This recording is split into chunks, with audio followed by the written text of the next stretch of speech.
एका कुटुंबात एक बाळ जन्माला आलं. ऐका ना, एका कुटुंबामध्ये एक बाळ जन्माला आलं दादा. जसं का ते बाळ जन्माला आलं, आल्या आल्या त्याची माय मरण पावली. त्या मुलाला महाराज मायेचं स्थन सुद्धा त्याच्या नशिबात नव्हतं. असा तो मुलगा. पण बापाने महाराज आपल्या मुलाकरिता लोकांना सांगितलं, गावातल्या गलीतल्या, ए दादा, या पोरा करता तुझं आयुष्य वाया घालू नको, तू लग्न करून टाक दुसरं. बापाचं उत्तर आहे लोकांना, लग्न केल्यावर तर मला बायको भेटून जाईल, माझा संसार आनंदात जाईल, पण माझ्या बाळाला त्याची आई भेटणार नाही, याकरता मी लग्न केलं.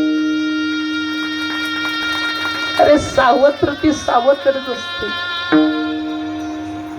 याची आई भेटणार नाही, आणि या बाळाकरता मी त्याची आई सुद्धा बनायला तयार आहे, याचा बाप सुद्धा बनायला तयार आहे, याचा भाऊ सुद्धा मी बनण्याकरता तयार, याची बहीण याच्याकरता नाही तसं मी बनेल, मी तिकडे लाख कोणाकडे सालदारकी करेल, पण ह्या माझ्या बाळाला मी रुपयाची सुद्धा कमी करता कोणतं नाही. एक दिवस असा येईल की माझा हा बाळ मोठा साहेब होईल आणि याला 4 लोक सॅल्यूट करतील. हे स्वप्न फक्त एक बापच पाहू शकतो. तरी सुद्धा आपल्याला आपले मायबाप आपले शत्रू वाटतात. शत्रू नका रे, कशाला कशाला नका. कालांतराने हे बाळ लहानच मोठं झालं. 1 वर्षाचं, 1.5 वर्षाचं, 5 वर्षाचं, 10 वर्षाचं. बाळाला करू लागलं 1ली, 2री, 3री, 4थी, 5वी. महाराज बापाने आपल्या पोरा करता दुसऱ्याकडे सालदारकी काय केली महाराज? साल पकडलं बापानं, आपल्या लेका करता साल पकडलं. हो, कष्ट करायचं बाप. मालकाकडनं डब्बा यायचा 2 टायमाचा. तर बाप आधी घरी आणायचा तो डब्बा. आपला मुलगा दुपारी शाळेतून आला की त्याला म्हणायचं, बेटा त्या डब्यामध्ये मी आणलेला तुझ्या करता, खाऊन घे. जो बाप आपल्या मुलाच्या पोटा करता आपल्या स्वतःच्या पोटाला मारू शकतो, तो बापच असू शकतो. माझ्या अंधारानं दुसरं कोणी असू शकणार. हा फक्त एक बापच आहे, दुसरा कोणी नाही.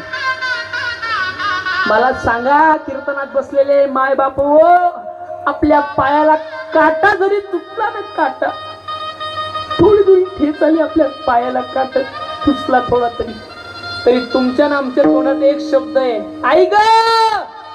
ऐका ना, छोटासा काटा आहे, मोठा नाही, छोटासा काटा आहे, तरी सुद्धा तुमच्या माझ्या मुखात आई ग. आणि चांगला मोठा साप दिसला का, अरे बापरे.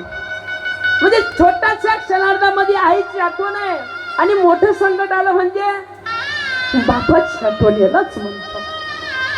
संकटामध्ये धावण्याला बाप आहे, माय बाप दुसरा कोणी नाही.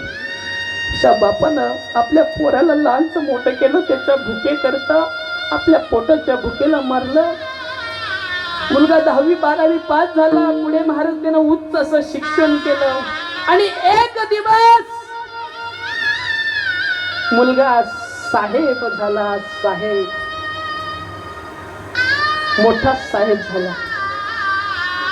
बापाचे दिवस गेले, बापाची परिस्थिती आता बदलली. इथं बसलेल्यांपैकी असे मायबाप मी सांगू शकेल की त्यांनी आपलं आयुष्य, आपण तरी आता स्लॅब मध्ये, माझ्या अंदाजाने त्यांनी त्यांचं आयुष्य तुटक्याच्या घरात फट बांधून वरती त्यांनी त्यांचं आयुष्य काढले असतील. असे मायबाप कीर्तनात बसलेले आहेत, मी सांगू शकतो. त्यांनी त्यांचं आयुष्य मातीच्या घरात काढलं. हे सत्य इथं कीर्तनात बसलेल्यांपैकी मी नावासमज सांगू शकेल. त्यांनी त्यांचं आयुष्य मातीच्या घरात काढलं. पत्रात काढलं, पत्र गळायला लागले, त्याच्यावर कागद टाकला, पेंड्या टाकल्या, तरी त्यांनी आयुष्य काढलं. मुलगा मोठा झाला, लग्न करायचंय, उद्या उठून दुसऱ्या चिले घरात येईल आणि ते उगाच म्हणेन तुमच्या बापाला तुमच्या करता काय केलं. त्या बापाच्या खिशात रुपया नसताना 10-12 लाख रुपये व्याजानं काढतो आणि आधी मुलाचं घर बांधतो. हे कर्तव्य सुद्धा एक बापच करू शकतो, इतका कोणी करू शकणार. मुलगा साहेब झाला, बापाचे दिवस पलटले. आता महाराज बाप आनंदात आहे, पण बाप मागचा विसरला नाही अजून. बाप कधी मागचे दिवस विसरत नाही. अरे अंगावरचा कापड तो फाटोस तर घालत असतो, अंगावरचा कापड बाप फाटोस तर घालत असतो. कधी त्याच्या शर्टाला इस्त्री नसती, कधी त्याच्या शर्टाला इस्त्री नसते रे दादा. कधी त्याच्या शर्टाला साबण नसतो. 4 दिवस तो बाप शर्टाला साबण लावत नाही. याचं कारण असं आहे, जर माझ्या शर्टा करता जर साबण थोडाही जरी यूज झाला तर माझं मुलाचं शर्टाला साबण उरलं पाहिजे. माझं काय, मी आज नाही तर उद्या मरणार आहे, पण या समाजात माझा मुलगा चमकला पाहिजे. हे कर्तव्य फक्त एक बापच करू शकतो, कोणी करू शकत नाही. कर्तव्य बाप. ऐका, बापाचे दिवस पलटले. बापाचा मुलगा त्या ठिकाणी तो पोरगा एकदम मोठा साहेब झाला, बंगला झाला, बंगला, गाडी, नौकर. मुलगा लग्नाच्या वयात आला. बापानं सांगितलं बेटा आता ऐक ना, तू लग्न करून टाक. मुलगा म्हटला बाबा एवढी काय घाई. बाप म्हटला बेटा माझ्याकडे बघ. मुलगा म्हटला बाबा तुम्ही सांगता ना, करतो मी लग्न. आता नोकरी सरकारी म्हटल्यावर कोण ना पोरी देणार, लगेच पोरगी होती.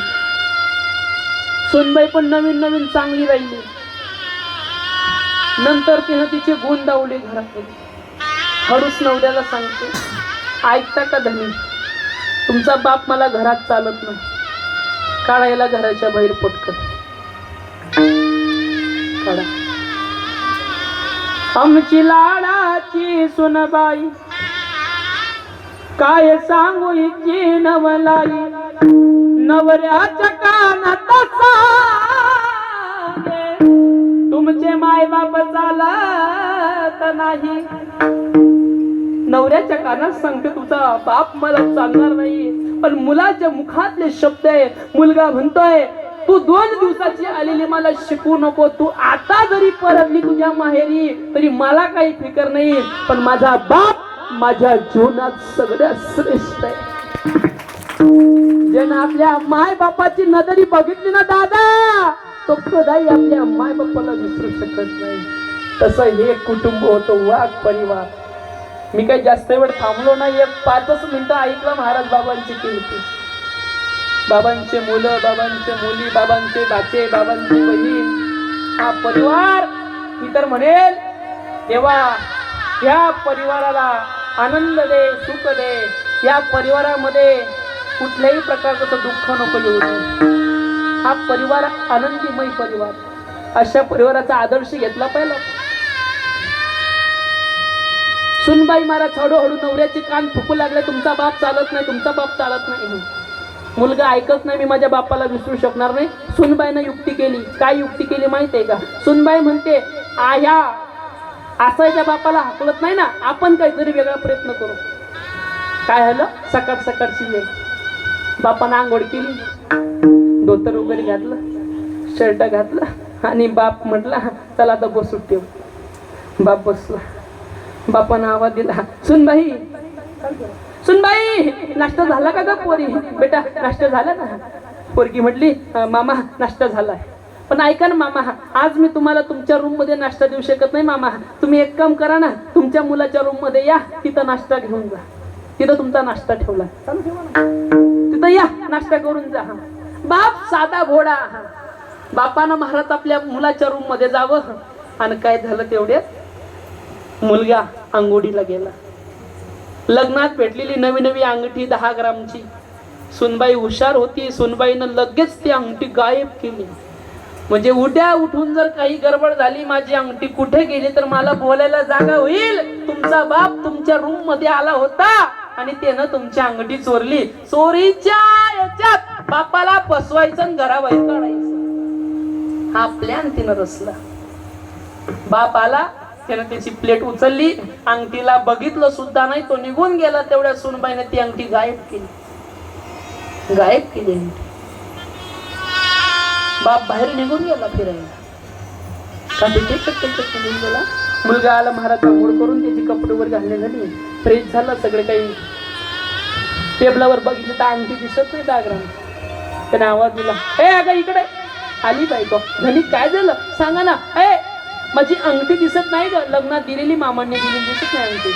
सुनबाई म्हटले, मला तर काही माहित नाही, पण शोधा असेल. नाही ना, असं कस काय होऊ शकतं ग, मी इथंच ठेवतो अंगठी. हा कस काय जाऊ शकते, आतापर्यंत गेली नाही या 2 महिन्यामध्ये आणि आता लगेच जाणार आहे का.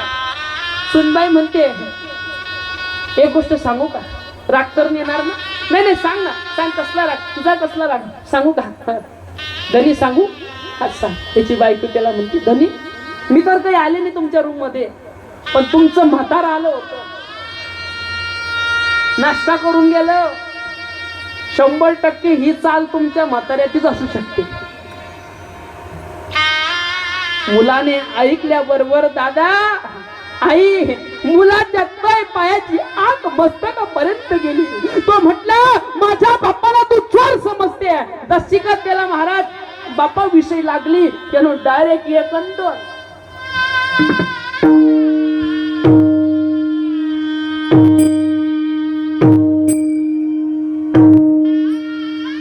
2 कानात रचूनच दिल्या.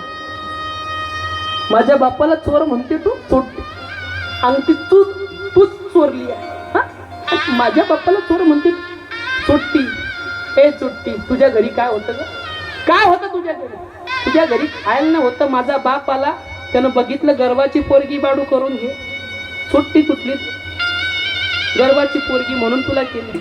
पण हे सत्य झालं, गरीबाच्या पोटात सुद्धा किती पाय असता. हे सत्य झालं, तू चोट्टी एक नंबर. माझ्या बापाला चोर म्हणतो, चल निघ माझ्या घरात. बायको म्हटली, धनी मी तुमची कायमची साथीदार. शेवटपर्यंत आपलं साथ आहे. 7 जन्मपर्यंत आपण वादा केलाय, आपण फेरे साथ घेते. तुमचा बाप 1-2 दिवस टिकणारा, 2 वर्ष शेवटचे तुमच्या बापाचे राहिले. तुमच्या बापाचे शेवटचे 2 दिवस राहिले. आणि तुम्ही मला हकलताय आणि तुमच्या बापाला श्रेष्ठ समजताय. असं कशाहून की तुमच्या बापानं थोडा आवाज द्या, रिटर्न करा. असं कशाहून धरी की तुमच्या बापानं ही अंगठी चोरलीच नाही. इको कमी करा. असं कशाहून की तुमच्या वडिलाने ही अंगठी चोरलीच नाही. एवढा विश्वास कसा काय तुम्हाला. मुलानं सांगितलंय, चोट्टी ज्या बापाने माझ्याकरता लग्न केलं नाही ग, त्याने लोकांना सांगितलं तरी त्यांना ऐकलं नाही ग. सालदारकी केली त्यानं माझ्याकरता. डब्बा तो पिता खात नव्हता, तो माझ्याकरता डब्बा उरत होता. अर्धी पोळी खाऊन तो त्याचा दिवस पास करत होता. अगं ये चोट्टी, ज्या बापानं माझ्या पोटाच्या भुकेकरिता, काय ज्या बापानं या माझ्या पोटाच्या भुकेकरिता त्याच्या पोटाच्या भुकीला मारलं.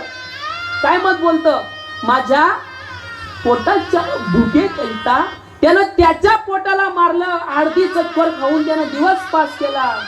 जो माझ्या पोटाच्या भुके करता स्वतःच्या पोटाला मारू शकतो. ए चोट्टे, त्या बापाची भूक या 10 ग्रामच्या अंगठीवर कशी जाऊ शकते सांग. कशी जाणार सांग, कशी जाणार. त्याची भूक जाऊ शकत नाही 10 ग्रामच्या अंगठीवर. इथंच बापाची कथा संपवतो आणि सेवेला